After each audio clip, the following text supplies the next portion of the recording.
Olá, estamos aqui para mais uma aula a respeito do controle de constitucionalidade. Eu sou a professora Rossane, mestre em Ciências Sociais Aplicadas, especialista em docência no ensino superior, gestão pública, direito processual civil, direito constitucional, administrativo e tributário. Vamos dar continuidade ao nosso conteúdo. Vamos lá, pessoal. Nós falávamos a respeito do controle de constitucionalidade, do controle abstrato. O controle abstrato também é o controle concentrado, aquele controle exercido por um órgão de cúpula, aquele controle exercido que não faz análise de questões fáticas, né, de questões relacionadas a um caso difuso, né, a análise de um caso concreto, tá? O controle concentrado ele pode se dar de diversas formas, sendo que nesse momento o enfoque que nós iremos tratar é o controle de constitucionalidade por meio da ação direta de constitucionalidade, ou, como alguns autores preferem, ação declaratória de constitucionalidade, ação direta de inconstitucionalidade ou ação declaratória de inconstitucionalidade. Além disso, nós vamos tratar também de forma conjunta a arguição e descumprimento de preceito fundamental, ou seja, a ADPF. Então, nós vamos se valer de 3 siglas neste momento: ADC, ADI e ADPF. Tranquilo? Todas estas ações, pessoal, ADC, ADI e ADPF, são ações do controle concentrado de constitucionalidade. São julgadas pelo STF, portanto, quando o parâmetro for a Constituição Federal. Toda vez que nós estivermos destas mesmas ações, cujo parâmetro for a Constituição Estadual, a competência, então, será do Tribunal de Justiça do respectivo Estado. Outro ponto importante, pessoal, é quando nós falamos de ações do controle abstrato, elas são chamadas abstratas, pois a finalidade principal delas é proteger a ordem constitucional, concentradas por relacionadas a um órgão de cúpula, o STF, parâmetro Constituição Federal, o Tribunal de Justiça do respectivo Estado, quando o parâmetro for a Constituição Estadual. Abstrata por quê? Abstrata porque a finalidade principal, ou seja, o objetivo central, é a proteção da ordem constitucional. Esses conceitos, esses elementos são indispensáveis para que nós consigamos compreender de modo adequado estas 3 ações que são estudadas de modo conjunto. Então, eu preciso muito da atenção de vocês aqui para que nós consigamos obter um bom resultado ao final do nosso curso de controle de constitucionalidade. Eu disse para vocês agora há pouco que no controle concreto, o controle que também é chamado de abstrato, porque eu não tenho uma análise de questão fática, né? Lembra que eu disse isso para vocês? Só que caiu uma questão no curso do Ministério Público da Paraíba, Ministério Público da Bahia, e a questão indagava o seguinte: o controle abstrato permite análise de questões fáticas? Veja bem,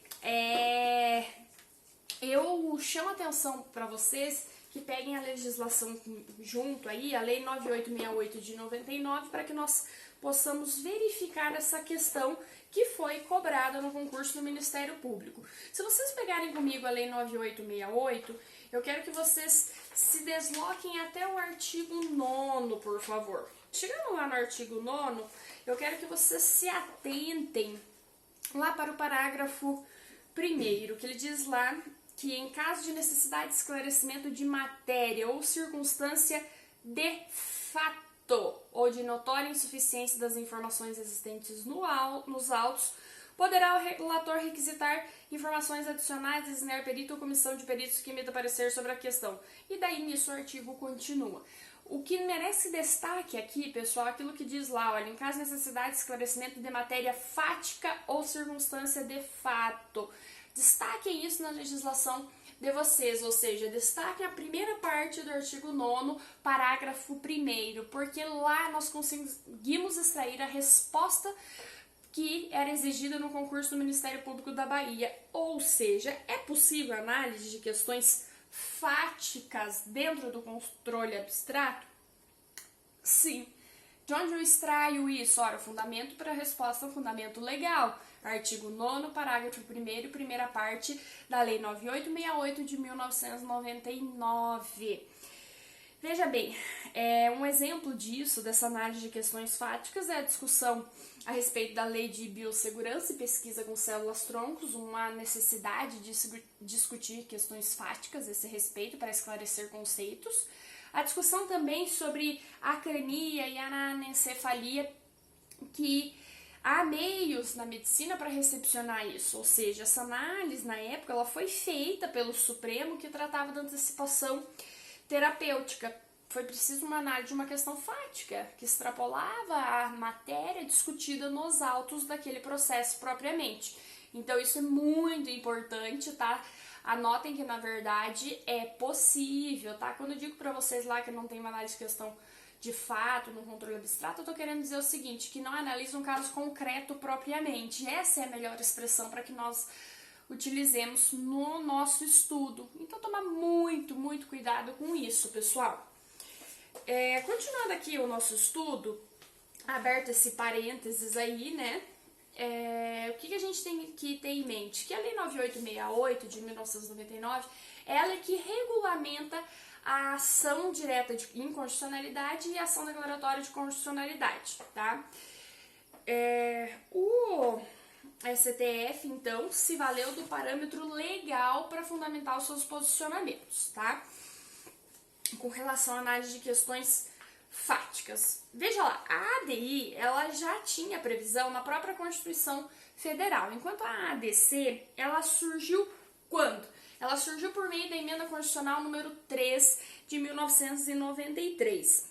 Quando essa emenda constitucional surgiu, porque eu estou falando de um poder constituinte derivado, se lembrem disso, emenda constitucional, poder constituinte derivado, ou seja, ela também é submetida ao controle de constitucionalidade no momento da sua criação. Veja lá, na época que ela foi introduzida, a emenda constitucional número 3 de 1993, que trouxe para nós a ação declaratória de constitucionalidade, houve uma certa discussão a respeito da própria constitucionalidade desta emenda constitucional. Porque se discutia o seguinte, ora, há uma presunção de constitucionalidade das leis. O porquê ser necessário uma ação declaratória de constitucionalidade? Em meados, em meio a essa discussão a respeito da constitucionalidade ou não dessa emenda constitucional, o que restou decidido e foi pacificado é que a emenda ela era constitucional de fato, tanto é que trouxe a previsão normativa que hoje nós estudamos, da ADC. O fundamento central, pessoal, foi que a presunção de constitucionalidade das leis, ela não é uma presunção absoluta, ela é uma presunção passível de discussões. É uma presunção de constitucionalidade relativa, segundo aquilo que se utilizava como fundamento para admissão da emenda constitucional, tá? Outro ponto muito importante no estudo desses aspectos da ADI e da ADC. Veja bem, é evidente que elas possuem um caráter dúplice e ambivalente. Por quê? Se eu proponho uma ação que visa a declaração de inconstitucionalidade, veja bem, se a decisão do Supremo, ela me diz que esta ação, ela é improcedente, o que eu extraio desta decisão? Ora, eu extraio que aquela lei, que aquele instrumento normativo, ele é constitucional, pois se a minha ação foi julgada improcedente e ela tinha como pedido a declaração de inconstitucionalidade, sendo improcedente, eu tenho que a minha lei ela é constitucional, que o ato impugnado é constitucional. Veja bem, se aquela ação ela foi julgada procedente, é evidente que a norma, então, ela é inconstitucional. Com relação à ADC, se eu ingresso com uma ação que tem por objetivo declarar a constitucionalidade de uma norma, se o provimento que eu obtenho ao final é de improcedência, o que eu tenho com isso? Ora, que aquela norma ela é inconstitucional, pois a ação que visava declarar a constitucionalidade foi improcedente. Por conta disso, se essa ação que visa declarar a constitucionalidade for procedente, quer dizer que a minha lei ela é constitucional, que o ato normativo impugnado é constitucional. Por que eu digo que o caráter é dúplice e ambivalente? Veja bem, se eu tenho duas ações, uma que visa declarar a inconstitucionalidade, enquanto eu tenho outra que visa declarar a constitucionalidade, é certo que a improcedência da ADI significa a procedência da ADC, não é óbvio? Ou seja, se eu tenho uma ação que reconhece a improcedência da ação direta de inconstitucionalidade, ou seja, eu tenho um provimento jurisdicional que diz que essa ação direta de inconstitucionalidade ela é improcedente, ou seja, que a norma é constitucional. Isto significa que se houver uma demanda concorrente que trate da ação declaratória de constitucionalidade, essa é procedente. O mesmo vale para o sentido contrário. Se eu tenho uma ação declaratória de constitucionalidade, se esta ação ela obtém um provimento jurisdicional de improcedência, eu entendo que a lei é inconstitucional. Sendo inconstitucional, significa que o provimento de improcedência da ADC significa a procedência da ADI, pois o objeto da ADI é justamente a declaração de inconstitucionalidade. Toma muito cuidado com esse caráter dúplice e ambivalente, tá? Pois toda vez que houver uma ADI e uma ADC sobre a mesma lei, cujo objeto impugnado for idêntico, essas ações terão um julgamento simultâneo pelo STF.